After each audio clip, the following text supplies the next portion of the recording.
One of the top serial గుండె నిండా గుడిగంటలు. చక్కటి కథాంశంతో రోజురోజుకి ప్రేక్షకుల మనసుకి మరింత దగ్గరవుతూ వస్తుంది ఈ ధారావాహిక.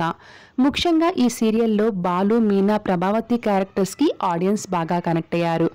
అంతేకాకుండా బాలు క్యారెక్టర్ చేస్తున్న విష్ణుకాంత్కి ఈ సీరియల్ ద్వారా మంచి క్రేజ్తో పాటు తనకంటూ సపరేట్ ఫ్యాన్ బేస్ క్రియేట్ అయ్యింది. అయితే గుండె నిండా గుడిగంటలు సీరియల్ ఫ్యాన్స్కి ఒక గుడ్ న్యూస్. అతి త్వరలోనే ఈ సీరియల్లోకి ఒక బ్యూటిఫుల్ యాక్ట్రెస్ ఎంట్రీ ఇస్తుంది. ఆమె మరెవరో కాదు, రక్ష గౌడ. గుప్పుడంత మనసు సీరియల్లో వసుధారగా ఎంతో మంచి క్రేజ్ తెచ్చుకున్న నటి రక్ష. ఆ సీరియల్ ఎండ్ అయిన తర్వాత రక్ష గౌడ మరే ప్రాజెక్ట్కి కూడా సైన్ చేయలేదు. అయితే ప్రస్తుతం రక్ష గుండె నిండా గుడిగంటలు సీరియల్లోకి ఎంట్రీ ఇస్తుందనే వార్త సోషల్ మీడియాలో వైరల్ అవుతుంది. ఇప్పటికే రక్ష షూటింగ్లో కూడా పాల్గొందంటూ దానికి సంబంధించిన చిన్న క్లిప్పింగ్ని రక్ష గౌడ 2 days బ్యాక్ తన ఇన్స్టా స్టోరీలో పోస్ట్ చేసిందని సమాచారం. అయితే గుండె నిండా గుడిగంటలు సీరియల్లో రక్ష క్యారెక్టర్ ఏంటి అనేది ఇంకా క్లారిటీ లేదు.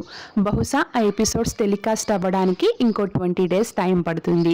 ఇక ఈ న్యూస్ అటు గుప్పుడంత మనసు సీరియల్ ఫ్యాన్స్కి, ఇటు గుండె నిండా గుడిగంటలు సీరియల్ ఫ్యాన్స్కి అదిరిపోయే గుడ్ న్యూస్ అనే చెప్పాలి. Thank you so much for watching.